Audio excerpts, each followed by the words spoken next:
Weekend malamu epai na bino bai Kongomani esengo na ngai ya kokuta na bino susupona kosola mai politique na République démocratique du Congo na émission na bino ya référence libre débat na chaîne ya professionnalisme pe à bon sens na ngai na loba pe rationalité ndenge mwana mboka on a présenté tout à l'heure à lobaka esengo na biso pe ko présenter bino ba sincères excuses na biso pona mokolo lobito kutana kité parce que tozali ko sala entretien ya matériel ndé na tina na yango tozali ko senga bino bokanga ba pour que tout cela ndenge ezali bon mesano na qualité ya son pe ya image ndenge bokamataka biso à partir ya ndako ezali malamu mingi déjà tozali de retour na toni bino botondi de partout na bandako epai bokolanda biso pe na baningo bakolanda biso na nzela ya YouTube à travers le monde entier libre de bana bino actualité etikali très dominée par la gestion ya Gentini Ngobila Mbaka gouverneur de la ville province de Kinshasa. Est-ce que gestion naie ezali vraiment orthodoxe? Est-ce que gestion naie ezali à la hauteur? Est-ce que recommandation ya cour de compte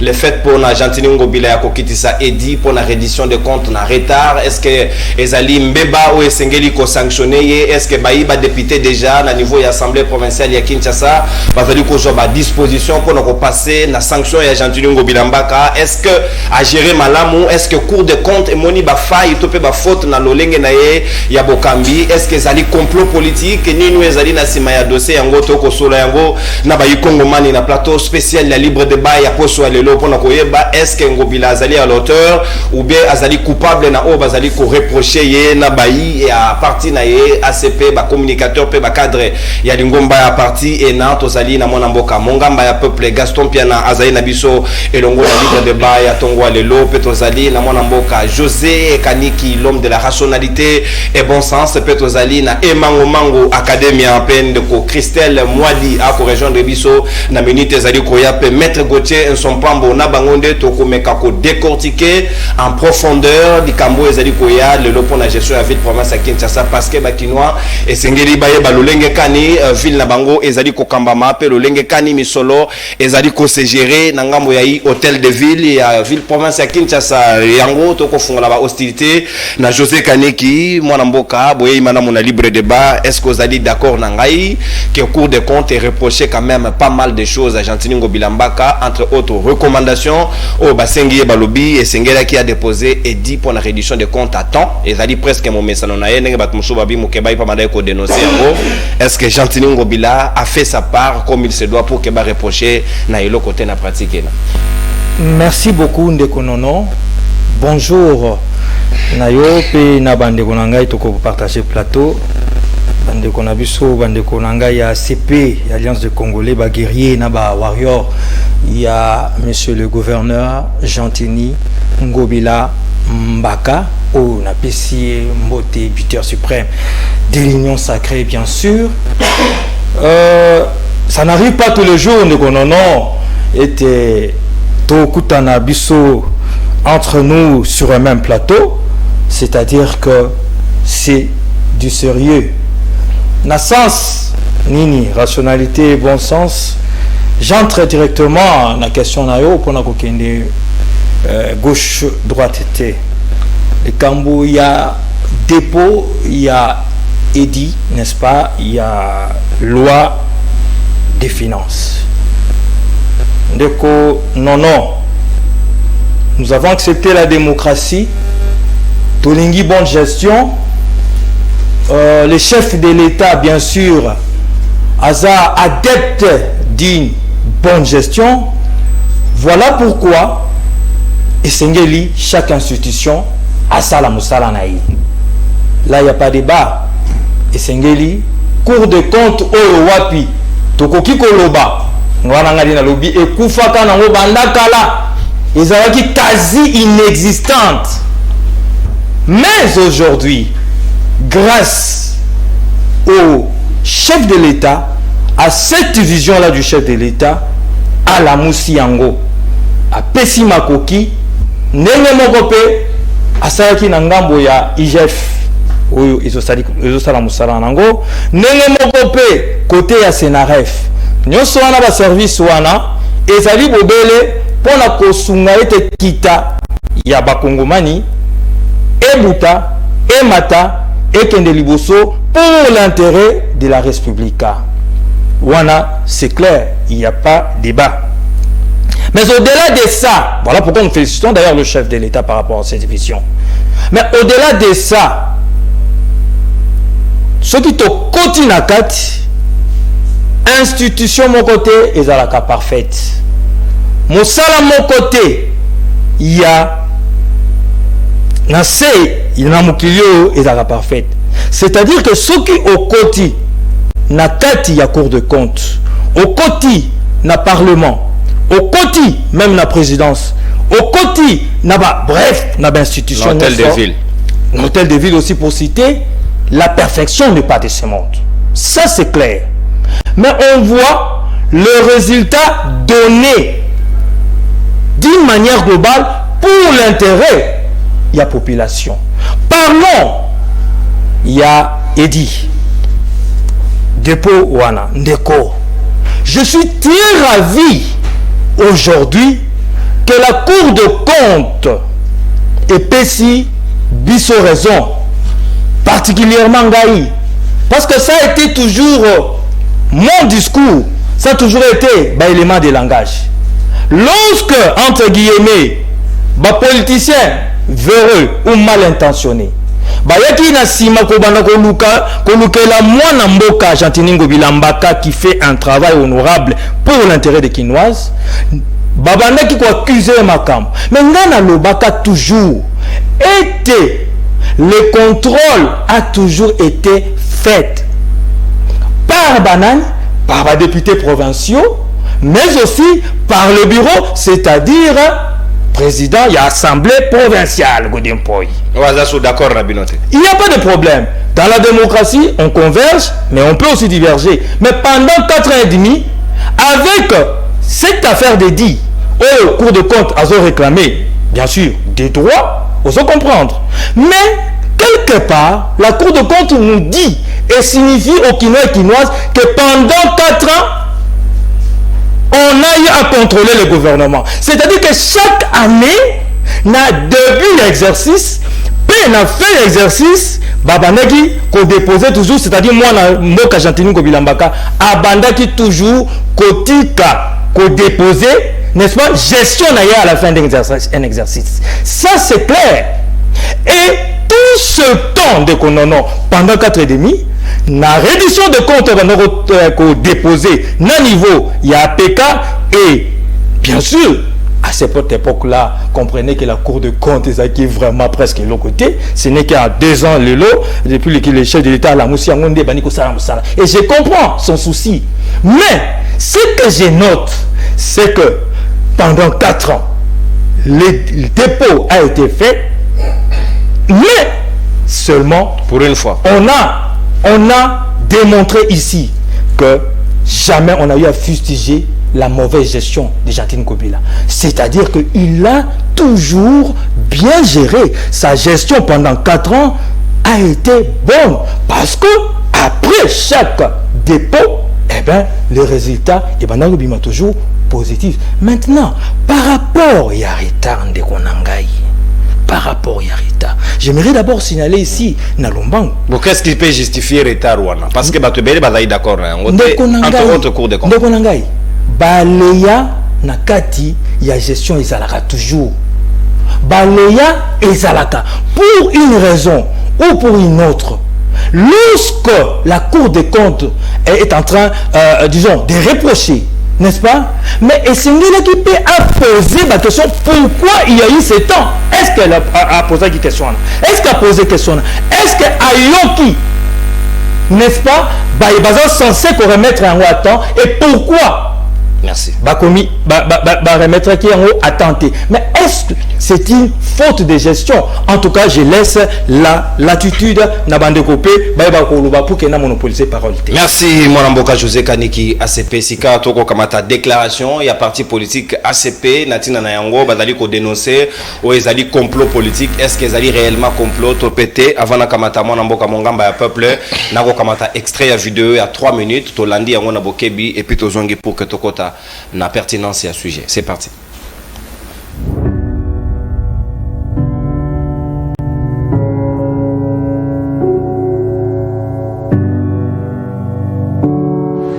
Déclaration politique de l'Alliance des Congolais progressistes, ACP en sigle. Stop à l'acharnement politique contre le camarade Gentini Ngobila Mbaka. Il se constate ces derniers jours et à l'approche des élections, des attaques et des coups bas injustifiés, des politiciens qui instrumentalisent même la Cour des comptes dans le but de déstabiliser l'autorité morale de notre parti. Pour rappel, le retard dans le dépôt de l'édit portant reddition des comptes n'est pas constitutif d'une faute de gestion.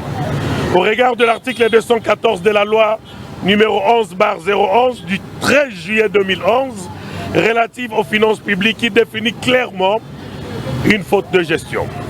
Toutefois, les dispositions pertinentes de l'article 178.3 de la loi portant en finances publiques donnent au gouvernement provincial de Kinshasa la possibilité de joindre à son projet d'édit budgétaire de l'année 2024 les projets d'édit portant reddition des comptes du budget de l'exercice 2022 au cas où il n'aurait pas été déposé à la date telle que déterminée à l'article 185 de la même loi.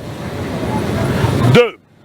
L'Alliance des Congolais progressistes rappelle que le gouverneur de la ville-province de Kinshasa a hérité d'une dette de 64 millions de dollars américains avec des arriérés de salaire des agents de la ville allant jusqu'à plus de 34 mois. Pour pallier à ces déficits criants de finances de la ville, dès son entrée, les gouverneurs de la ville en génie gestionnaire a réorganisé toutes les régies de la ville pour la maximisation des recettes. L'ACP rappelle, sous le leadership éclairé du chef de l'État, son Excellence Félix-Antoine Tshisekedi Tshilombo, que nous appelons chez nous affectueusement Fachi Béton, Fachi, que le gouverneur de la ville de Kinshasa, son Excellence Gentini Ngobila Mbaka, autorité morale de notre parti, a fait des réalisations à impact visible qui font peur à ses détracteurs. À titre illustratif, nous citons avec beaucoup de fierté les routes transcommunales pour désengorger les trafics routiers dans la ville. Ainsi, permettre une fluidité et une mobilité sereine de Ziza. Et voilà. Merci, réalisation pour la proposition et Bilili et certains articles qui évoquaient pour nous justifier que les alliés vraiment faute de gestion Mayu Etali dépôt à Edi pour la reddition de comptes selon loi et finances publiques.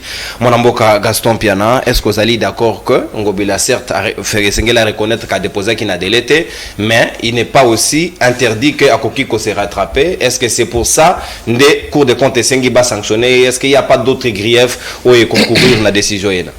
Nathan John de Gonono pour la chance surtout disponibilité au PCBISO bail communicateur et alliance des Congolais progressistes pour la Colobelamaye au Elelo dans le lengue musus par rapport à n'importe le Karamikolonoso sur des plateaux spéciaux.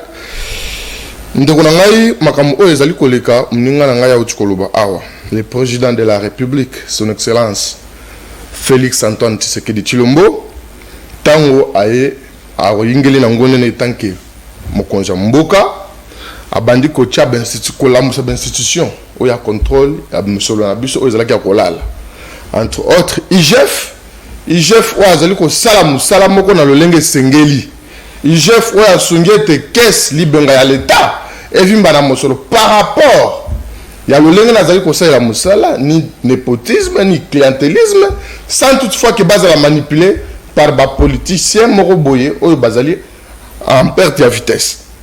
Il y a un cours de compte. Le président de la République, c'est pour la toute première fois. Bandeko bazali kuna ba protect serment président Tcheli bango ba moyen a bango en marche pour na ko aider kaka lisusu. Parce que premièrement, il faut que était à part IGF bango nde bazali habilité ya ko contrôler na finance publique na kata mboka na biso.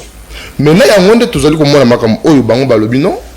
Makambu mikolo lekaki toyokaki biso nyonso awa bandeko na biso kuluka na biso ko dempoi alobaki non misolo ezobunga na kati ya ville province ya Kinshasa ba engagement ya ba agent pamba ezali ko salama ba compte parallèle ezali c'est-à-dire mais gestion ali total na hôtel de ville à Kinshasa yango nde cour de compte après 3 jours cour de compte a lancé le cas na ya non nga nazokende kuna nakende ko contrôler gestion biso nyonso tosepelaki toyebi ete non ça va comme ça lokola eyali boye cour de compte akende ayela biso bapreuve ya bacompte parallèle ayela biso bapreuve ya baengagement ya bato oyo basengeli te ainsi de suite mais constat eyali amer ya komona ete cour de compte akei kuna asali mosala na ye amoni ete Gentini Ngobila Mbaka oyo adali koincarne leadership très éclairé ya président de la république azali kotambola na lolenge esengeli azali kotambola na nyamu te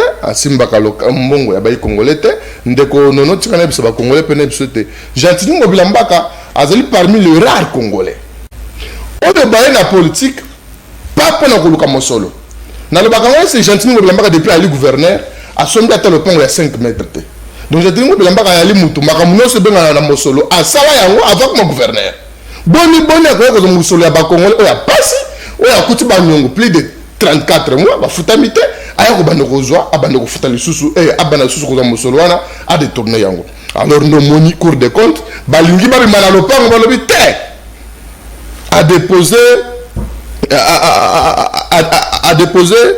édit budgétaire te alors esengeli tobeta yango mpe na lolenge mosusu en connivence na bapoliticien oyo bali manipulé bapoliticien oyo bali en perte de vitesse oyo ngai mongamba mpe na bengaka bango baimpolitique ndo moni babimisi lokaso balobi non assemblée provinciale esengeli esanctionné gouvernement ya mwana mboka Gentini Ngobila Mbaka mpo na nini badeposaki nanu edi ye na te sikoyo tali komituna na kati ya état de droit oyo ezali cheval de bataille ya président de la république oyo biso nyonso tozali koaccompagne ke état de droit wana eyala mpo na biso nyonso nini ekoki kozala likolo ya makambo nyonso eyali mibeko sasa yebi toali na loi de finance ndeko nono na article yango 214 ya loi de finance publique oyo ezali koloba ke retard ya kodepose edi eyali koconstitue faute de gestion te mais sikoyo cour de compte bango bali kobenga yango faute de gestion or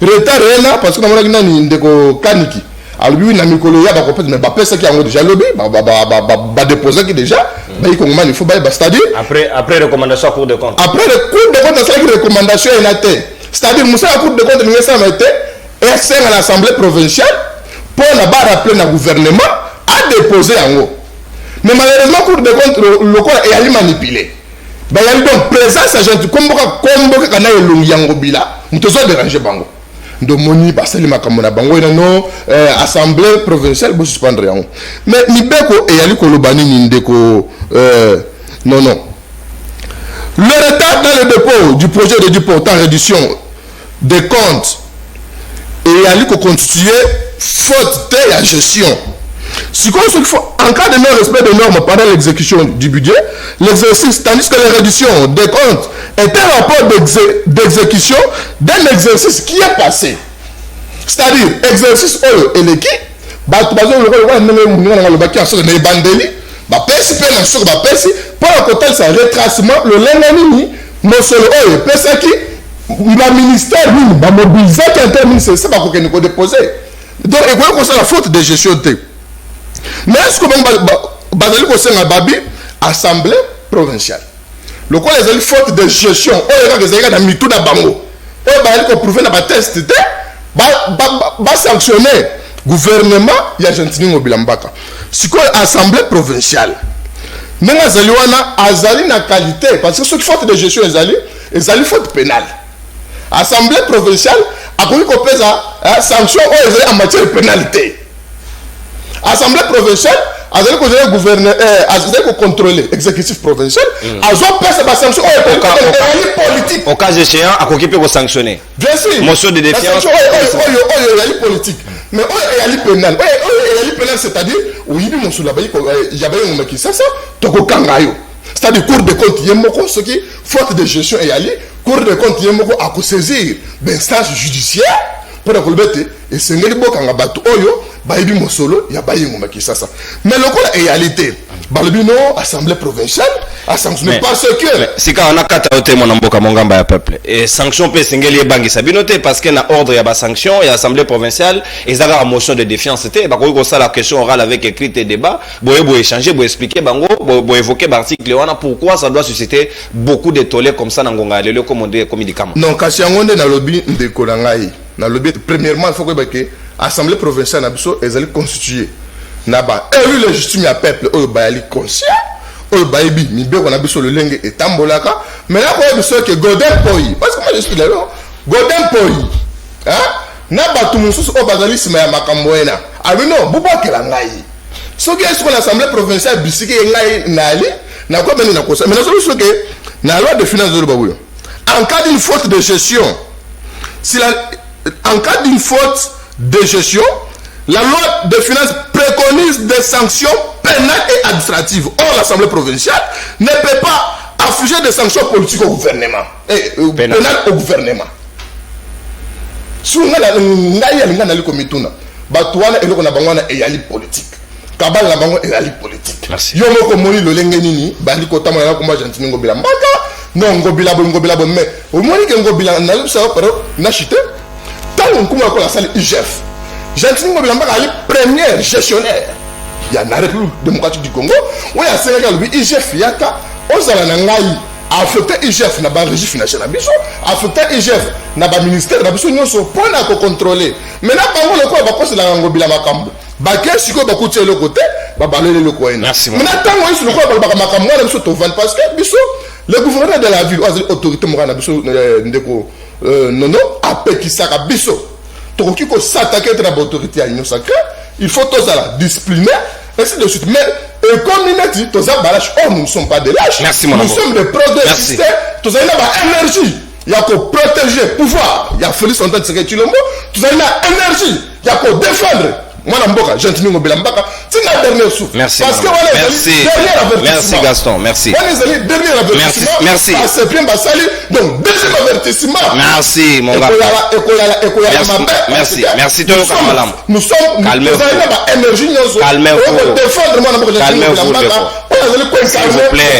S'il vous plaît, Ndeko. Yo allez l'eng énergie na weno soko ko tchaka ko défendre motute. Et sengel poti yango koma yo ko kambela mboka. Mais je défends s'il vous plaît, Gaston, s'il vous plaît.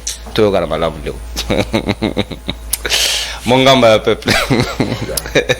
Sika mwana mboka mango Gauthier Sompambu mukonzi a retard soko benga yesu suta ko mokolela o tika nga mais yo moko tosa ngonga te ça ce n'est pas bon. C'est une émission qui ngobila lui-même il risque de te sanctionner.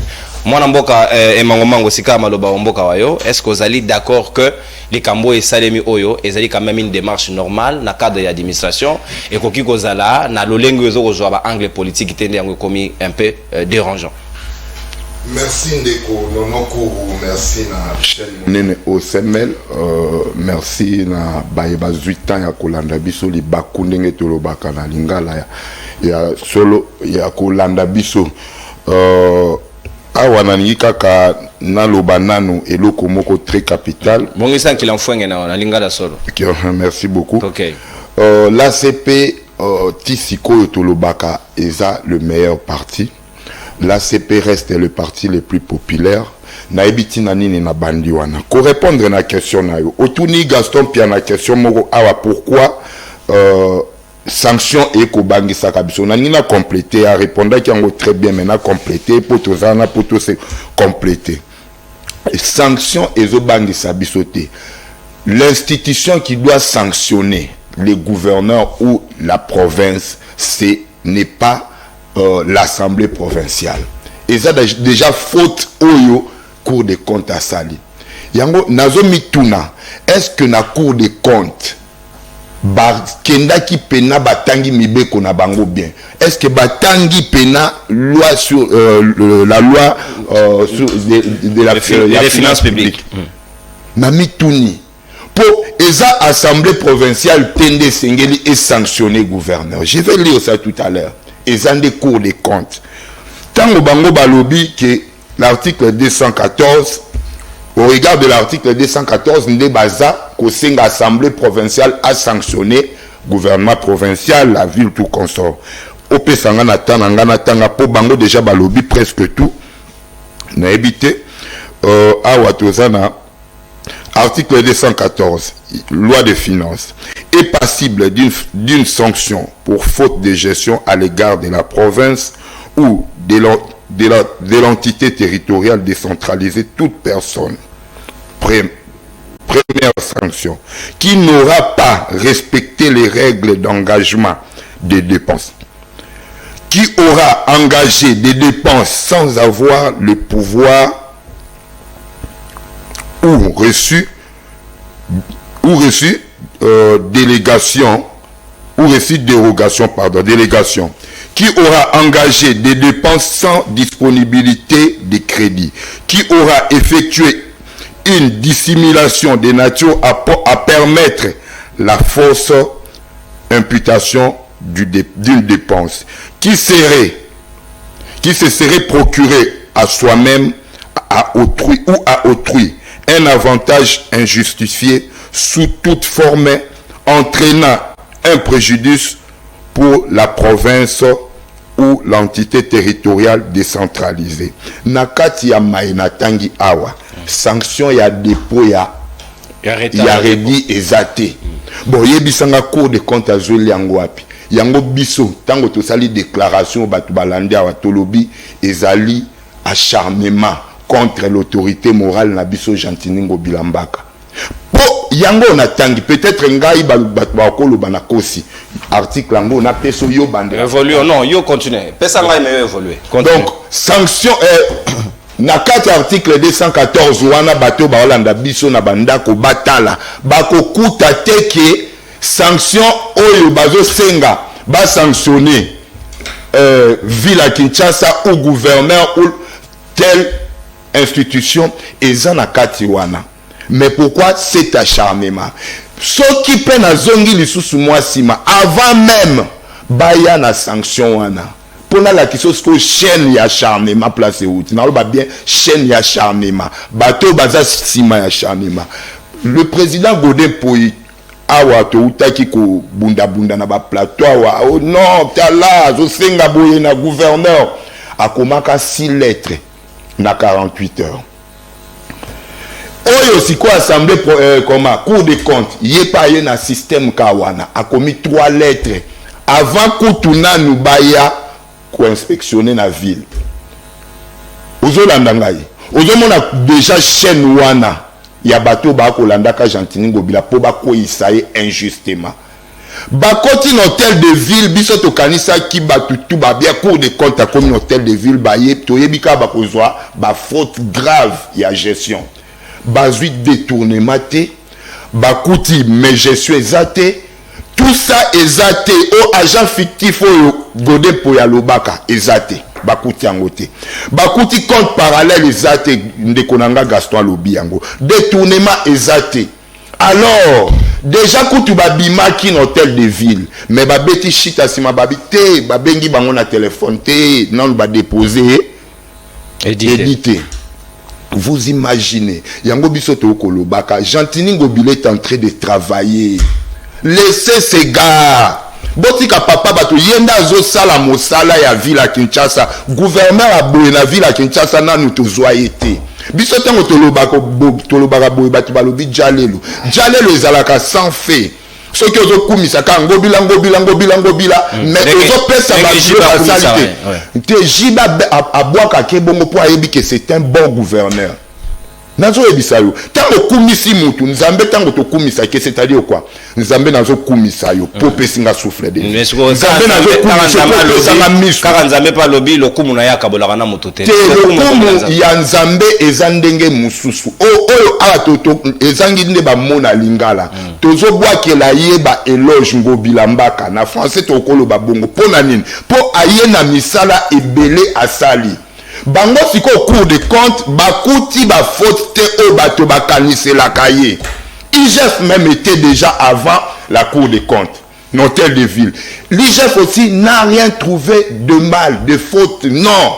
La gestion est en Ngobila. Or c'est les politiciens wana oyo baza mitema likundunde ba ko lukela ka Jantiningo Bila ba faute, mais siko cour de compte aye na bosoni nyonso akuti faute te ake kobunga na loi na ye moko oyo ye cour. Le président de la République avait raison. Justice. Heureusement, Yozalaka, un journaliste avéré. Justice. Ezo sala nini. Justice. Bozomona. Natanga ngoso ki yo poko bande la bakinois. Il n'y a pas de faute chez Jean-Tini Ngobila. Il n'y a pas de faute. Na gestion, il y a Jean-Tini Ngobila. Ngobila ko sala ka musala, mais comme bisoto lobaka ke na gestion tout perfection ezangaka te. Jean-Tini aza sainté asilicité nano kosilisa makambo nyonso ya mabe na Kinshasa po Kinshasa yango pe tokuta yango déjà payé ebebakala. Merci mon amboka. Matondi Obotondi Sikawa toko le Canada deuxième dimension na biso et ko permettre ngai pe madame Christelle Mwadi on saki esengeli à rejoindre biso Gauthier son pas moyen to yamba il sous ça parce qu'il y a allé largement en retard, il va se justifier devant le gouverneur. Sikawa mon amboka José Kaniki. Conseil de présence. Il y a combien de fractions? C'est quand dans les cambo au cours de compte parmi les éléments au Sénégal qui bango ba enquêter dans tête de ville baba que Sénégal bata la gestion ya Jean-Tini Ngobila outa 2021 tikino lelo mais ba zongi na sorti na bango ba moni ba grief te to ba faute de gestion to pe ba détournement to pe bato ba lobaki ba agent fictif ba moni bango te mais barrière ya ville les alliés ça ils n'ont pas évoqué bato ba faute amité vous-même aussi la déclaration pour reconnaître yango c'est quand tolingi goyeba comme bozo ko lobali solo ya acharnement bazo s'acharner na Ngobila. Pourquoi? Est-ce que oyo bakino ba pesa gendingisa bo kambi bango asali yango? Qu'est-ce que réellement Ngobila a fait en termes de réalisation? Oyo sengeli bakino ba yeba pour comprendre qu'en réalité ezali acharnement bazo ko luka na dikambo ba ko luka sili na moto ezali na sokite. Merci beaucoup ndeko nono bandeko na ngai balakisi clairement avec des textes, n'est-ce pas? Et il faut de gestion te. Bon, par rapport à la question de Konangai, non. Acharnement, il y a une chaîne de l'Académie Otaïkoloba. C'est-à-dire, on part d'un point A à un point B, C, D, et je ne sais pas ce que tu aussi ça, lettre alphabet française. Pourquoi on a le binding wanandeko? Yaliboso. Je vous ai toujours dit sur ce plateau de Kononon. Était le contrôleur de monsieur le gouverneur Jean-Tini Ngobila Mbaka et Zaliba députés provinciaux et bien sûr à la tête Godem Poi qui fut, permettez-moi de le dire, porte-parole de votre gestion. Ce qui ont moni, un contrôleur a commis porte-parole, c'est-à-dire qu'à Salim Moussala n'a bien. C'est-à-dire qu'à Zupar n'a bien. Ça aussi faut ajouter. S'il vous plaît, s'il vous plaît. Bakinois. Bakinoise ou bien députés provinciaux Batiaki Godem Poiwana pour contrôler Jean-Tini Ngobila Mbaka. Et non comme porte-parole. En 4 ans et demi, c'est lui qui fait les rapports au Kinois chaque année. Godem Poi. Et que je m'en amour Jean-Tini Ngobila Mbaka, bilan naye qui t'encore. Ça, c'est déjà quelque chose d'essentiel. Ce qu'on est, je me pose toujours cette question. En 4 ans et demi, un bilan a été positif. À 4 mois des élections, patapouf, abracadabra, bilan communicatif. La question qu'il faudrait se poser, est-ce que moi, Namboka, Godem Poi, à Saki Mosala, toi Saki Mosala, n'a pas Saki Mosala. Parce que chaque année, l'exercice du pouvoir, au début d'un exercice plutôt, et à la fin, réédition de comptes, donc, et ils ont toujours déposé. Puisque déjà, des garçons ont rappelé Bissor, et tu vas déposer un gros déjà. Parce que sur les 3 ans à contrôle, na bango, bah relevé que en 2021 il y a eu retard, 2022 il y a eu retard, 2023 on va constater pour pas joindre on a 2024. Au-delà même du retard, entrons dans la gestion des faits. La reddition de comptes et comment on doit gérer. Nambongo, na programme, na tout. N'a pas dépense. N'a pas dépense, merci beaucoup pour la précision. Donc vous voyez que le bilan était positif. Mais au-delà de tout le basuko makambo Jean-Tini Ngobila Mbaka saline de konanga. Saline ni papa. Donc le problème c'est que des filles on a lancé depuis 2 mois. personne n'arrive à les relever. C'est-à-dire, Botanga. Moko, il y a prédécesseur de Jean-Tini Ngobila Mbaka. Il y a cela qui est mieux. En construisant, en réhabilitant plus de 25 routes. Nalobi Boye. Tant qu'il y a la Botanga Elenge, ça, Bogoloba. Tant qu'il y a la Botanga Kikwite, Makanza, Bongolo, Delapé, Birmani, Kinsaku, Ngiringiri, Isoki, Wangata, Basoko, Escorte, et j'en passe le meilleur. Nanyo a salandeti Makamboy. Tanga nakotanga ete ba grandes artères ya Congo ya Kinshasa na biso tolinga ezekere lelo ngai na mataka tous les jours nzela na ngai ya kobima ya kozonga ezalaka avenue des écuries ndeko na bandaki kolela tous les jours nzambe na ngai Jean-Tini Ngobila Mbaka. Merci réalisation. Donc chaque avenue na kombo nango na misale ko sala e ko leka na écran retour. Une très bonne réalisation d'ailleurs. Na le kakana tout le jour na bandako lega nzambe na ngai moleli.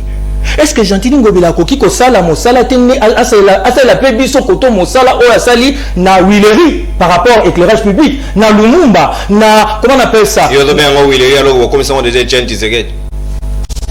Merci beaucoup de rappeler. N'avenir Etienne Tshisekedi parce que c'est une habitude. Alors, Lelo, Jean-Tini Ngobila, ça fait 3 jours, Azaki na écurie.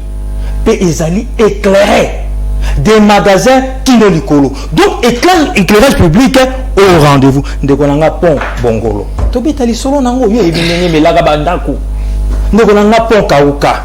Nani yoyo asali koleka wana. Ngai na lobaka boendeko. Non. Ce qui est dans le était Jean-Tini Ngobila Mbaka. Asali nyonso, ngana bimi ndokit.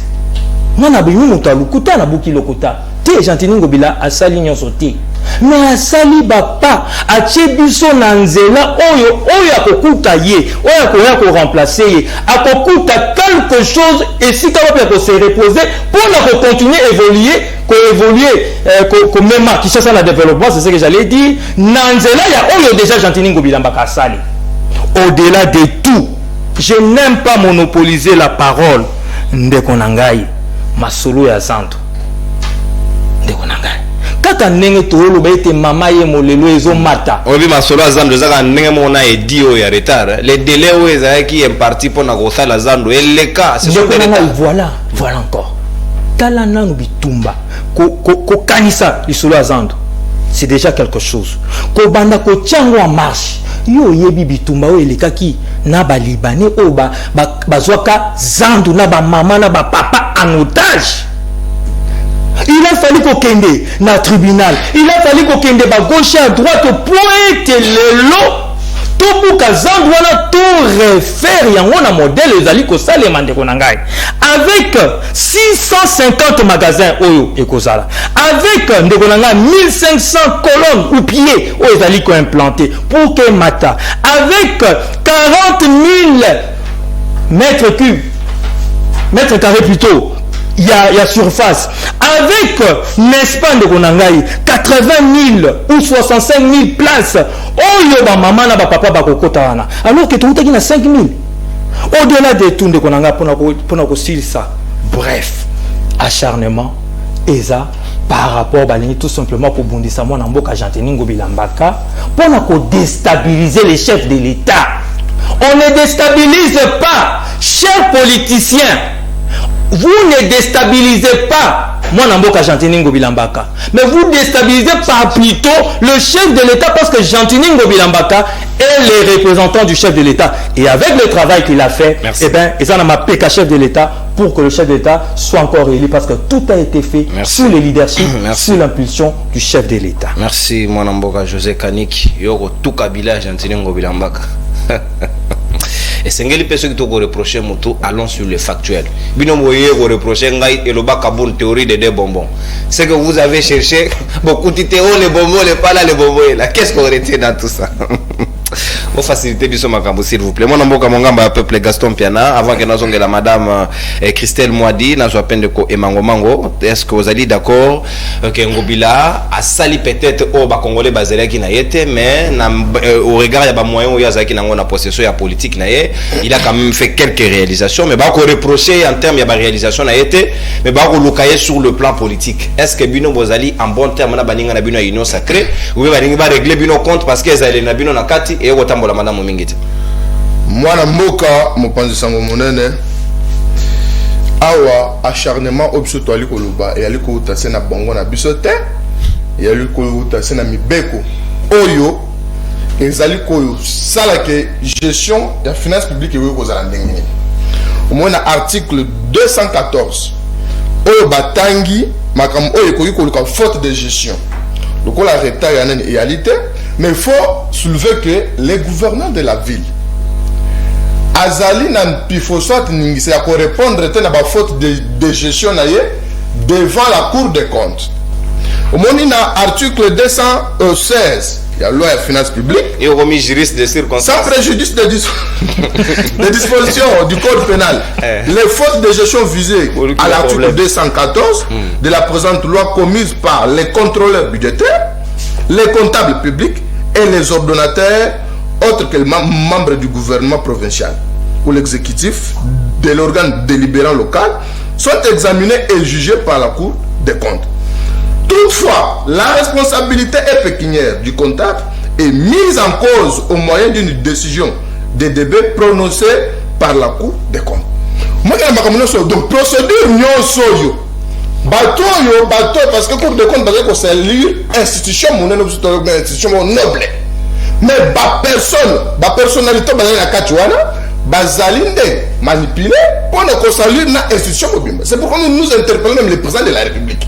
Qu'il faut faire la mission. Qu'est-ce que nous par rapport à ce que nous sacré, tous en relation malam.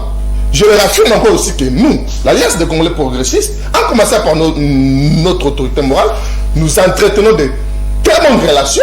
N'a pas parti politique nyonso, n'a pas autorité nyonso. Mais sauf que l'issue, la biso ACP, soit l'issue, il y a autorité morale de Gentil Mobilambaka et Alinini. Et ça allait à servir le président de la République, son excellence Félix Tshisekedi Tshilombo, comme Tata Namwananaye. C'est-à-dire, sans toutefois que tu posé ma condition, sans toutefois que tout ça a intérêt quelque part, Gentil Mobilambaka s'est dit non. Nous avons un mandat national. On va répondre devant la population au niveau national. Ça s'appelle Félix Tshisekedi Tshilombo. Mais la pensée à pouvoir, on a Gentil Mobilambaka na Ali na yango. Le coup on a dit Mokozamboka. Nous n'a pas que ça là. Pour la couper bilan malamu na Kinshasa, pour la contrôler électorat Kinshasa. Ndio Monique Gentil Mobilambaka est raillé. A kuti ba nyongo 34 mois. Mais là on dit que ba nyongo zali 20 mois. Mais ce que tali banda a côté ezaki 34 mois, c'est-à-dire ba toté de ville, ba futamaka, penana ba nyongo pe e futami. Atene ko sala ndenge nini? Aina ba régie financière na biso nous ezaki bradé, ba vignette ba teka ba libanais depuis kala aye aboni au moins na mosolo muke oyo ezali kokota atongi banzela oyo depuis indépendance depuis que ça c'est qui c'est ça mutu na tia ko sala ngote. Le problème c'est quoi? Ngana yo opposé autour de la biso bayi politique wana ba un politique ena ba tamita mali kundo ena problème na bango ezali nini? Parce que moi j'aimerais pas le Gentil Mobilambaka azali ko accompagner le chef de l'État azali na bilan moko négatif mais pour le bilan ezala négativité à bilan et à nini? Et alors que makambo mutu akuta ki sota salite akuta ki mosolo na libenga ya Kisasa asilisi mosolo na azali ezali akuti banzela banzela na sokufi asali na côté mais mutu akuta ki bilan côté asali makambo Gentil Mobilambaka asali gouverneur nini asala yango ngelo mo pasa monene. Mais le problème est absolument de non, tout comme mituna. Biso to lingi bango balingi biso te poani. Réponse de l'Isemoko, bali kobunisa chef de l'État. Pourquoi? Kisasa ezalaki baso opposition. Mais le Kisasa s'est transformé et comme fief électoral naturel et président de la République et comme Kisasa. On a enquête en. Ça c'est grâce à Gentil Mobilambaka oyo abuni na misala malamu. Bakino oyo bazali ba makala bangaba oyo bazali wa dumana lo tiliki te ba mo lo tiliki elengesa ezalaka te ba mo elengesa kikuta ezalaki te ba mo nzela bongo na université to ba na ko tanga ezindaka mais Gentil Mobilambaka le soke place wana ozuma makamno so e bongwani C'est pourquoi biso to kolembate. Biso tozali na obligation otobanda déjà. Zéako zone ça fait son ce que tu n'angone nae. Et puis to pèse une majorité confortable. Oyo ekosunga yeke a décortiquer projet il y a société nae librement parce que azali ko mérité. Deuxième mandat de bonono parce que le cadre mon côté il y a ACP. Membre mon côté ACP soit communicateur ACP à l'écart na etandoike pakala to songola ba été au moni mutona ya union sacrée salibo moni mutona ya union sacrée salibo mais zali pour la bazali ba santé. C'est tout simplement que nous bénéficions d'une éducation politique ya malade. Ouais, qui était conformément à la charte de l'Union sacrée, mais c'est mais pas pour utiliser l'institution en bocate. Basa la bakaba na bango to tika bango to répondre mais tant que bani ko utiliser l'institution de la République. Oh moi na mboka Félix Antoine Tshisekedi le président de la République. Azali ko la pongi te pour ko redorer image ya mboka. Moi le IGF ezali. IGF ezali tout à ko douter musela IGF ezali ko ça. Pourquoi il se fait ça Moussa na bosembo nyoso esika mabe ali alobi esika malamu ali alobi batwa la bakende na hôtel de ville bala kisabiso ba compte parallèle au bakuti bala kisabiso ba engagement mabe au bakuti atanga moko na ko condamner autorité morale na bivio beti mabe mais siko ba ke kule bakuti ele côté bakuti scientifique ngembela mbaka maboko pembe balobi mais to ko bi maboye ndengeni alors le to bi maboye to bete le ya lokuta pour distraire les Congolais. Or, les Congolais, ils disent peut-être. Ils disent merci. Mutuna général ko jouer. Et là, nous savons qu'ils allaient ACP, ils allaient Kobunda. ACP, Togo transition moko avant la zone. Merci mon amboka. Togo transition moko na makambo etali ben incendie ko sale makamba lomba na Kinshasa. Esingeli ko kamata mobeko moko e ko permettre bateau na ba sapeur pompier base la former batela bango à école. Ezali initiative ya ndeko. Ouais, pas de problème. Voilà pas ngobila. Ouais, ouais. Très bien, pas de problème. Madame Christelle Narozo tout à l'heure, avant que toi aussi ça n'en découvre, on peut passer tour de table et à conclusion. Yo na rozona maloba prise na yo avant que toi passer na conclusion. Mais d'abord transition Ados Ndombasi ya kende kokota na VPM ya intérieur natina ya melulu ena pour na kota la comment faut-il envisager école ya ba sapeur pompier pour na kosunga ba incendie autozai comme na lelo na Kinshasa et comme presque mon mesano to kamati yango transition ya 2 minutes et puis tozongi pour na to évoluer. C'est parti. En tant que député national de la République démocratique du Congo, nous avons élaboré une proposition de loi que nous avions déposée à une certaine époque au niveau de l'Assemblée nationale, mais la matière relève de la compétence de l'exécutif et c'est sur le conseil du bureau d'études de l'Assemblée nationale que nous sommes venus déposer ce projet pour réglementer le corps des sapeurs-pompiers en République démocratique du Congo.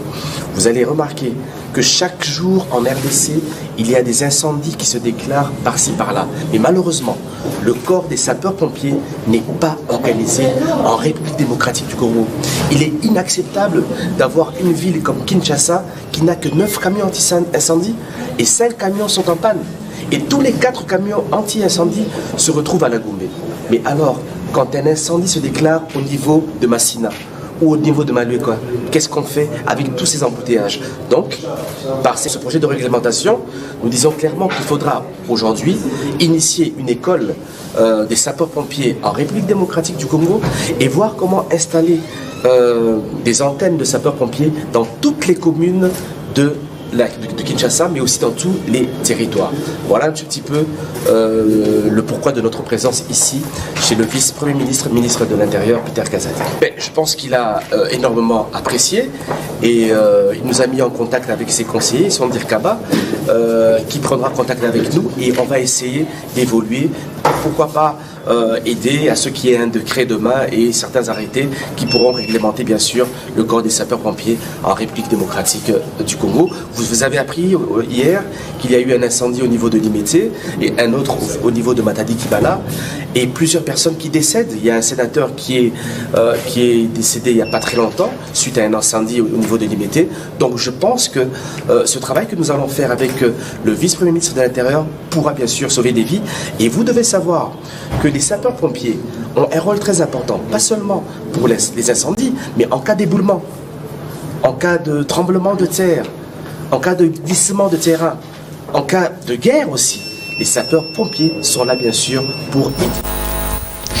Et voilà, esengeli ko kamata ba mibeko ezali responsable o ezali ko épargner babo moya ba yiba Kongomani nde yango esengeli ko penser vraiment na dossier wana parce que après situation ya Matadi Kibala ko penser citerno ezika ki na rond-point ngaba ko kanisa lisusu kan lufungula esengeli vraiment e comme nécessité pour na mawe etali presque urgence pour natina ya koti ya école wana ekozamala mo mingi pe basomba mituka e comme masoso te ao retard yedi donc esengeli basomba mituka Mboka Christelle Mwadi boye madame na libre débat na yambio c'est pour la première notre kabola na messa et sengeza yanga ya kukutana nayo est-ce que vous allez d'accord que nyoso ba ko reprocher Ngobila yemo pe ki yankeleki ba komo be même danse du gouverneur mais là n'est pas le problème mais il a le droit de s'évader il a le droit de se détendre il est humain parce que tous appels na moko na biso wa yambo abina na epe akenda pe ba fête là n'est pas le problème ça arrive ala mutu na lobi mutu comment mutu papa nazoyeba mamna ko loba natangi comment mutu te ce n'est pas une infraction. Est-ce que vous allez d'accord nanga que na makambo to zali koloba ba retardateur ba kota sauter? Est-ce que vous allez d'accord nanga na makambo to zali koloba que Ngobila on lui reproche des choses et sengeli akamata pe ba disposition et atala pe environnement na ina baningo ba ko sala musana union sacrée so que zaïl na zaïl madame vis-à-vis là-bas. C'est parti. Mbote Ndekonono, merci de m'avoir ici dans ton plateau malgré retard nangai. C'est dû à Academia. Donc c'est les fautes. Alors, et ça n'a sengo ya ko défendre mutu oyo azalaka ko matérialiser vision ya président de la République et Longobani. Lisumu ya Jean-Tini Ngobila Mbaka comme gouverneur de la ville province de Kinshasa, ezami balé. Lisumu nae ezami balé. Ya liboso ezali misala nae.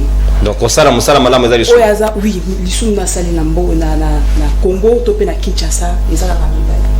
Misala nae na parti politique ACP. Nyoso wana asali yango dans un temps record malgré le Covid-19. Malgré ba problème o ezalaki na kati ya pandémie wana, malgré ba kangaki ba entreprise nyoso ba recette ezalaki comme d'habitude té, mais Jean-Tini Ngobila Mbaka comme autorité à ACP, topé, gouverneur et à ville, province de Kinshasa, a matérialisé vision du président de la République. Mokako Sonaye, malgré ba politicien né, au bazo lukelega ba problème. Hier azali o ayambo, a Benga, IGF, to travailler ensemble. Il s'en a nani o ba institution ni Benga IGF, boya to travailler ensemble. Je ne sais pas ce qui va aller. Balobi na alinget bazabata mai ndombe basala wana munoka mboka wana ezaba polémique parce que IGF aye akuti moyimbi moroté akuti elokoté ya wana bakomi koloba biloba loba. Jean-Tini Ngobila Mbaka est en train de travailler et est en train de matérialiser minutieusement la vision du président de la République et pour lui donner un second mandat avec une majorité écrasante. Jean-Tini Ngobila Mbaka, papa José Atanga Kinyo Soté à Simbipe secteur. Il y a santé. Oyo batu mingi balobela kate. Secteur wana. Atongi hôpital mo na Kinshasa. Oui, ebele. Sous l'impulsion du président de la République, Jean-Tini Ngobila atongi 2 maternités.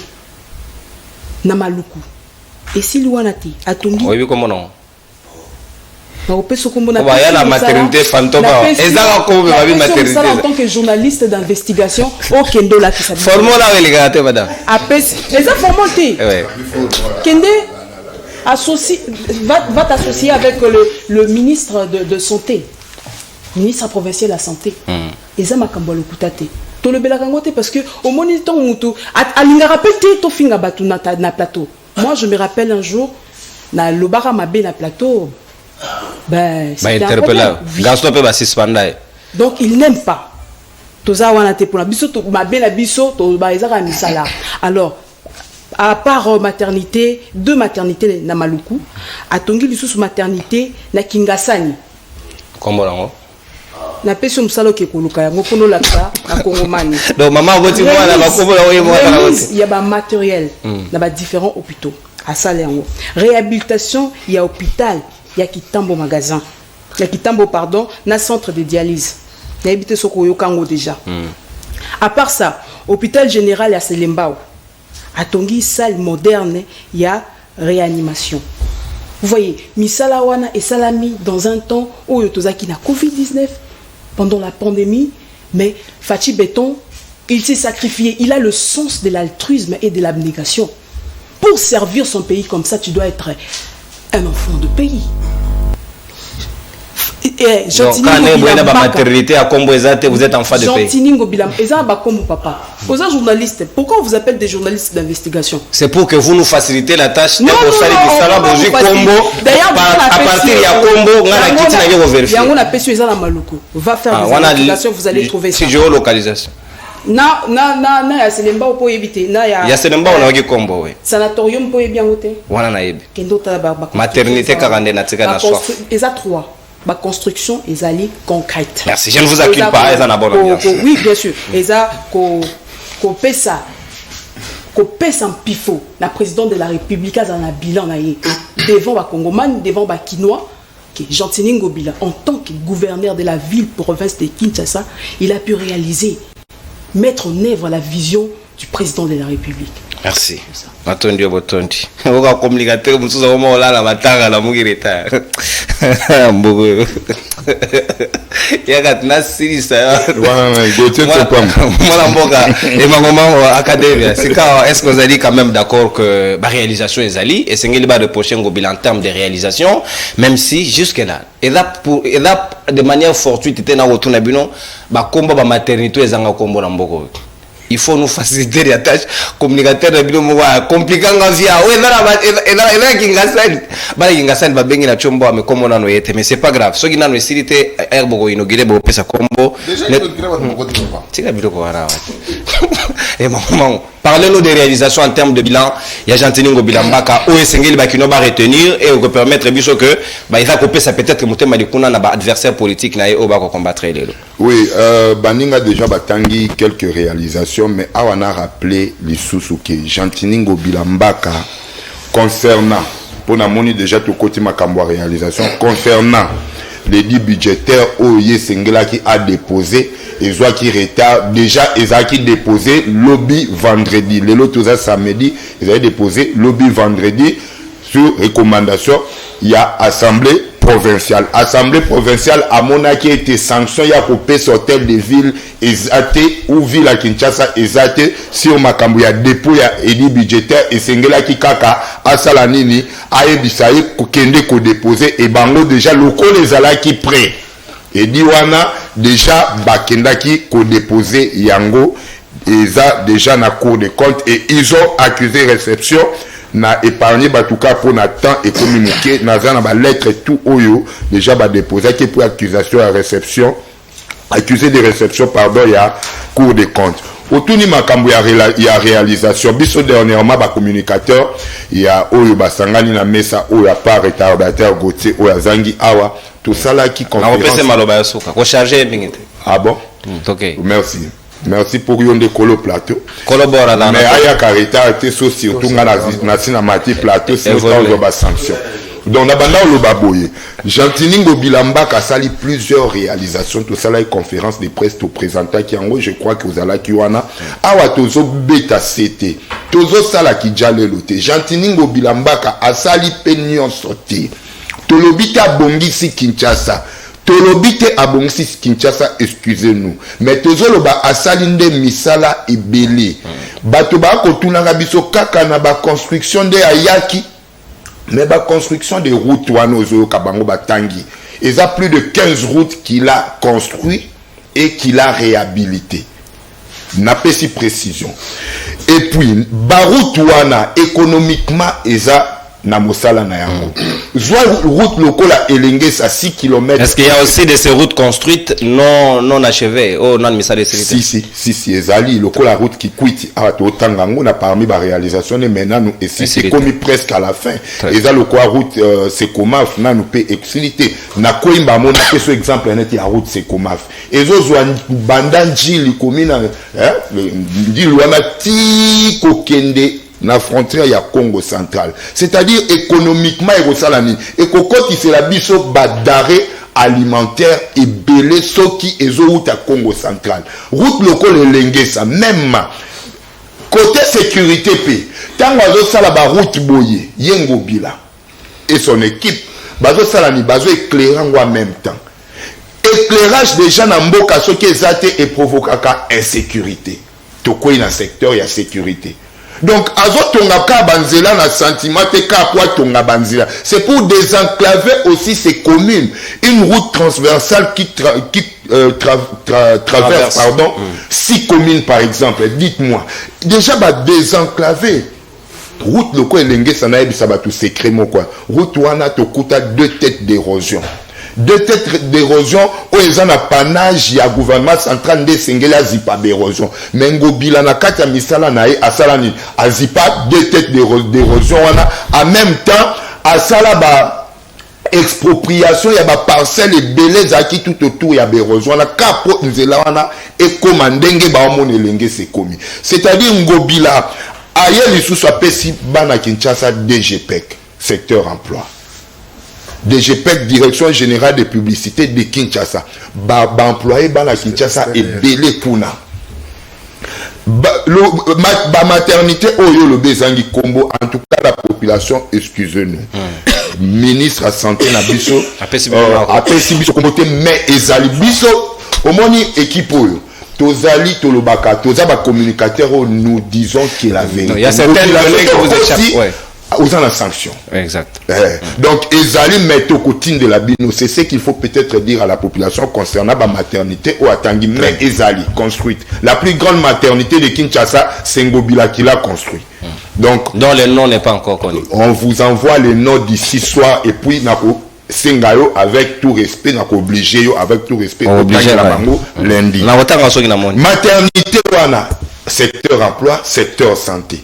Ozomona ezana ba secteur ébélé d'emploi il y a plastique il y a déchets plastiques, c'est comment on appelle ça Kintoko d'emploi ezali parc auto ça dernièrement employé ou appelle si Marthe Kassalou maman moi si a fait Etienne Tshisekedi paix à son âme eza ba réalisation de la salle vos jupe vos pessignon son nambonga parking bozo à quel secteur il y a jeunesse à tongeli bango ba stade ya oyo omnisport ya ba stadium wana na lemba salongo ya basket na limete na 7e rue azongisi terrain à basket wana o ekufa depuis kala ozomona tengo merci réalisation parce que parole là et na image merci beaucoup Azara trop professionnel Glodin Zita trop professionnel yango na lingara chaîne o mingi omoni tala terrain wana ezana terrain ya volleyball na kati ezana place à tennis de table na kati ezana en tout cas Ngobila to beta tangwa ngapena na bengango jalelo intellectuel. Pourquoi? Parce qu'il a des réalisations. Merci mon ambo. Ngobila sans réalisation. Merci mon ambo. Botikele ka mi bale bata bretel na RDC yona danuke fula. Sika wana ko yamba mon ambo ka. Merci beaucoup pour la look moko bon. Merci toi aussi c'est en toute quiétude.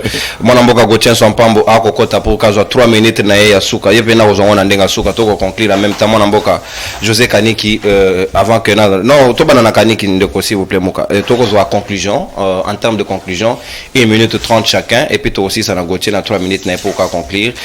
Qu'est-ce qu'il faut retenir na nyonso tolobi au regard ya oboko benga acharnement politique au Ngobila tayi ko subir lelo na lombango ndeko non merci beaucoup likambo sécurité ça m'avait échappé. Nous n'avons pas tout fait mais ko extirper c'est-à-dire ko bimisa de Kinshasa plus ou moins 7000 kuluna ndeko non na lobaka yango 7000 kuluna vaut 7000 machettes et les 7000 machettes elingaki kobanda kokita na mitu na banzoto ya bakino na bakinoise presque tous les jours mais tant que tobimisi bango de Kinshasa de l'autre côté Kanyama Kasese est transformé bango ba bâtisseur. Donc nous sommes aussi dans le domaine de sécurité na lobaka yango na lombango ndeko non Ces prisons, Makala et Tondi Nabanani, et Tondi Pe Naba Kuluna. C'est-à-dire qu'il y a un service de police sous, bien sûr, le leadership Tolobaya, monsieur le gouverneur Jean-Tiningo Bilambaka, ils ont sala musala, puité, et tinda, bande konabiso wana, ba malfra wana, na, comment on appelle ça, na ba prison. Au-delà de tout, le dernier message pour terminer, nous disons ceci, Quinois et Quinoises, na yebi, que vous soutenir monsieur le gouverneur Jean-Tiningo Bilambaka par rapport, pas na maloba na biso, mais par rapport, il y a ba réalisation, il y a terrain où yobino bozali ko vivre. Voilà pourquoi, grâce à ce travail-là, eh bien, le président de la République a beaucoup voté dans l'élection en 2023. Merci. Pas de discours de campagne à ce maîtresse télévision. Il faut payer pour les chefs de l'État, va de citer son nom en termes de vote, c'est très important. On est la chaîne à pouvoir.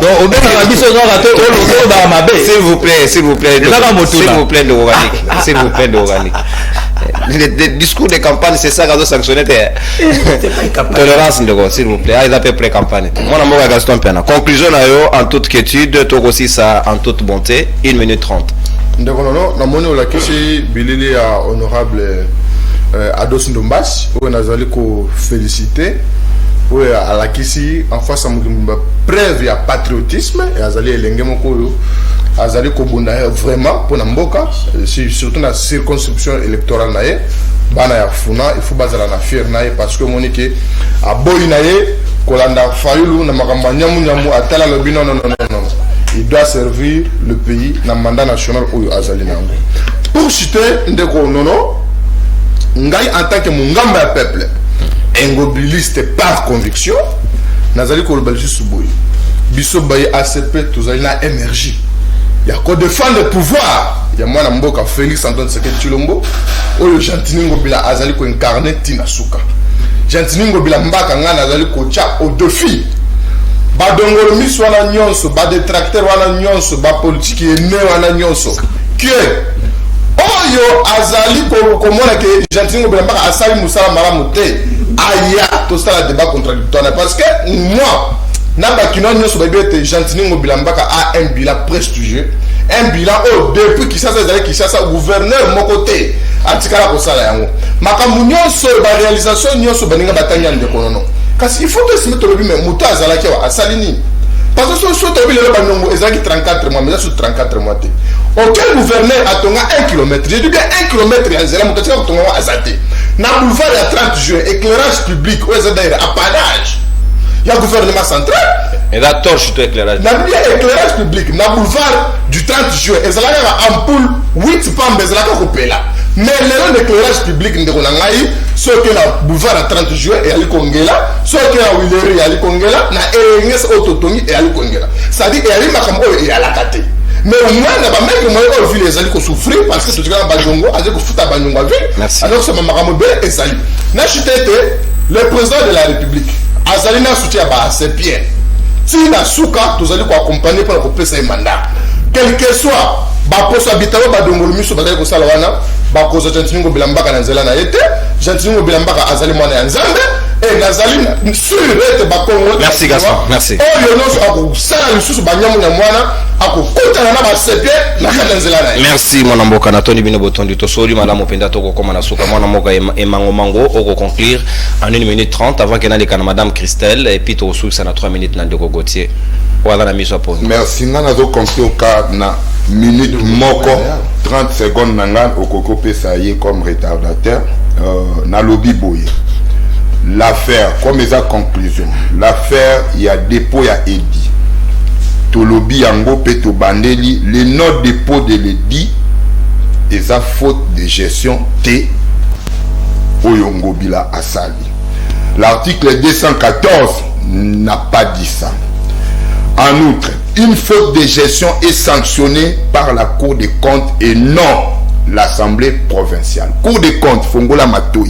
Bino nyonso kobandana moto ayambo ya Cour des comptes tinase bo rectifier lettre les gouverneurs ouais là on doit instruire moi en copie naza totangi article ou totanga ngona totangi article c'était 216 n'est-ce pas 216 c'est la Cour des comptes, ce n'est pas moi qui l'ai dit. Ils doivent vérifier encore leur loi. Merci. Le gouvernement provincial ne répond pas de ces fautes de gestion devant la Cour des comptes. Ça, j'ai dit. Merci, mon avocat. C'est faux d'affirmer que le non-dépôt de l'édit est une faute de gestion. Merci. Biso na bino ba journaliste Kinshasa eza ya biso. Ngana komo luka esika nini na kende kotele mapona loba tout haut que Nicolas Kazadi, président de la République aloba ko pesaka 2 millions. Pona ville à Kinshasa pona assainissement. Non, na ebite yo le kaka na banzela. Est-ce que mon akalisu ba mama wana ba komba ka banzela? Donc le gouvernement central a dit en fou. Apesa kalisu sumbongo wana te. Merci. Premier ministre, bota la problème ou bien. Si quoi ville comme ma salité, bozo le banini capital. Merci mon avocat. Très bien. Ezali instruction il y a président de la République et Sengeli binomo tolérance. Boto ça rappelle mon conseil. Alobaki na kalu fungula wa ba occuper ba maman ba policier on a tikino lelo, je dois effectuer une descente là-bas. Boya au locataire parce que to sala to lobela yango awa sans gants. Boto ça maloba mon conseil. Ni masque. Sanga en tout cas bah toi c'est pépé ouais parce que tout le monde a vice-gouverneur pas qu'il écoute. Maman Christelle toi aussi ça en toute quiétude. Est-ce que vous allez un mot de conclusion à 1 minute 30 avant que tu boucles dans le cocotier? D'accord, merci beaucoup en tout cas biso bah assez bien tous allez qu'on soutenir président de la République tous allez qu'on soutenir pourquoi parce que tout le monde y a une vision à la volonté, à la sens altruisme et abdication pour nous faire biso. Toyebi ki makambo belé et na no ekoki samité ndenga la ki biso. Mais biso ba c'est bien, tous avons pour nous repasser il sous deuxième mandat avec une majorité écrasante. Évoluer, non, évoluer. Ok, d'accord. Na lobaki que Zando, ezali et lokoyo ba kinois, ba congolais. Et ça de génération en génération. Et dans un secteur où on a un marché central, et ça bilan il y a coupé sa président de la République. Et ça bijou pour la biso. Jean-Tini Ngobila passera, le président de la République passera. Mais zan de kotika dégénère. Neto biso toye baraté. Tomba tora kazan wakala. Toye baka ngote. Toye kokuta yango. C'est de même maintenant avec des normes internationaux. Des Jean-Tini Ngobila asali yango akotiki yango bana ya bana na biso yango to lobi biso nyonso ba sepien tozana sima ya président de la République pe na yemoko autorité morale na biso ya ACP Jean-Tini Ngobila Mbaka. Merci maman Christelle Mwadi. Mais comment on a Chilube Laxi Kolela? Oui baka. Te Kolela te Mwadi Mukulu. Baxi Mukulu. Première femme. Ah, Mukuba wani Mukulu, JB bien na Mukulu. Merci Nathan Botonde dans la bonne ambiance. C'est qu'on prend les cadets de tous les cadets. Les retardataires de tous les retardataires. L'avocat et juriste, il y a pas communicateur. Mais donc les articles sont restés au sommeil. Moi on va goûter sans pas mon adinga yo mingi. Mbote na yo pe boye malamu na libre débat to ko conclure na yo dans 3 minutes. Baninga no se ba d'accord na retard na hote. Sûrement faut éviter ba matanga. Ce n'est pas bien. Conclusion. Merci beaucoup Ndeko Nono mbote na yo mbote na Mungamba Peuple mbote na Maman Christelle mbote na Ndeko Académie Mbango mbote na Ndeko José Kanik. C'est une équipe qui travaille nuit et jour pour défendre le bilan chef de l'État et aussi à notre autorité morale Jean-Tini Ngobila Mbaka. Je voudrais présenter mes excuses le plus sincères à tous les téléspectateurs. Il y a émission Nayo et je devais commencer par mon cabinet parce qu'il y avait un problème très sérieux à résoudre ce matin. Je devais commencer. Vous avez un cabinet? J'ai un cabinet propre si Avenue Batete numéro 27 septembre. Je suis pas trop des cabinets. Bon, il est interdit de faire la publicité comme avocat. Les règles déontologiques nous interdisent. Et aussi les règles commerciales de la chaîne. Vous devez payer après. Exactement. J'ai aussi les moyens. Ne vous en faites pas. J'ai suivi certaines personnes de Konomoni, Bisson à droit. C'est autant droit qu'on évoquait disposition légale. Ça vous interdit au Gaston? Non. Mais Bango va lobby. Non, Bango va lobby parce qu'ils ont pris le temps de lire quand même. Ah. Bande de commission à la télévision, Bango ne même pas. Mais alors, vous êtes débat en plein plateau, la disposition légale. Machine politique. C'est contradictoire. Nous avons le ministre même des Finances, la Cour de Côte d'Ivoire arrêter le ministre des Finances. Nous avons posé l'article 32, il y a la loi qui facilite le fonctionnement à la Cour des comptes, que le ministre des Finances provinciales n'est pas justiciable devant la Cour des comptes, à Bokoyoka. Donc, l'article Nanga. Parce que certains amis ne veulent pas comprendre que la loi est en stricte interprétation. Bon, tout comprendre. Donc, si nous avons un mois de retard, c'est que il y a une loi, il y a 11, si je m'abuse pas, relative aux finances publiques. Cette loi définit le principe en matière de finances publiques. À son article 214, et créé par alinéa 7. Parmi les alinéas, il y a des conditions pour définir faute de gestion. Or, parmi les 7 alinéas, on ne dit pas que le dépôt les retards de dépôt de EDI sur le réduction des comptes constituerait une faute de gestion. Ça, c'est la technique, c'est en matière bio. La Cour des comptes doit écrire. Bio. Donc, au long de l'article. Non, c'est ça, la matière, elle est là. C'est-à-dire que si aujourd'hui, l'article 214, il y a une qualification comme si une faute de gestion. Et la faute de gestion, elle est bien définie par les normes juridiques. Deuxième chose, l'article 178, il y a même loi 2011 sur les finances publiques en RDC, dit ceci.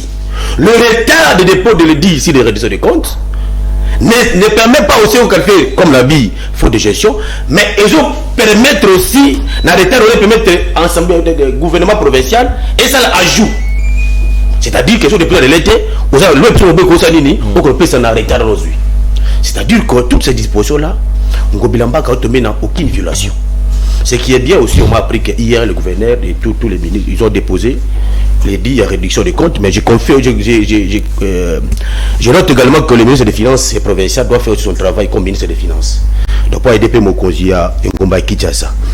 Donc, ici, deuxième chose, si nous voulons faire l'étude comparative de ce que Jean Ngomba a fait dans la ville à Kinshasa, sur la voté. N'a pas tout pendant tout le temps la ville à Kinshasa, Ngomba a un sondage à meilleur gouverneur. Première étude comparative. Quel est le gouverneur qui a conçu 2 km, 1 km Azad. Mais les mal, c'est que nos amis, là, quand ils m'ont débat. On a dit c'est 700 mètres, 800 mètres. 800 mètres, même pas 1 km. 800 mètres. C'est pour dire que Jean-Tini Gobilambaka mérite une considération énorme parce qu'à travaille sous les décisions de chef de l'État, afin qu'il va comprendre que moi, Jean-Tini Gobilambaka a fait ça, le lingue et le oublié. Pour la conclure l'intervention dans un moment. Le débat, il y a, parce que j'ai aussi suivi dans Zéla que non, le 5e jour, il y a la lettre, il y a un coup de compte qui est tombé lundi. Il faut que l'ensemble provincial de Kinshasa convoque session pour qu'il va sanctionner. Non. Session extraordinaire. Non. Soit convoquer session, il tombe dans la violation des dispositions pénales de la loi. Pour l'instant. Quelle disposition? Non, je vous dis l'article 214 et ça c'est un but. Non, ça n'interdit pas l'Assemblée provinciale de. Mais on considère faute de gestion, comment parce qu'il n'y a pas faute de gestion? C'est pas l'Assemblée provinciale aussi qui a la compétence. Merci. Donc, Bandegolanga, il topé sur la bonne tata école, dès qu'il fait qu'on travaille nuit et jour. Pour topé sa chiffre d'État, deuxième mandat avec une impeccable. Donc, c'est un travail de titan. Nous devons fêter mon nom, merci. C'est lui qui aime les chefs de l'État plus que le Bagazate. Merci mon amour. C'est pas question d'amour, c'est question de faire. Là, on encourage. Merci beaucoup. Non, nous devons dire la vérité. Nous devons dire la vérité au Kino. Merci. Merci. Je crois que. On appelle ça un nouveau message. Ngobila. Il n'est pas interdit de émission. Au revoir. La danse du gouverneur. C'était pendant la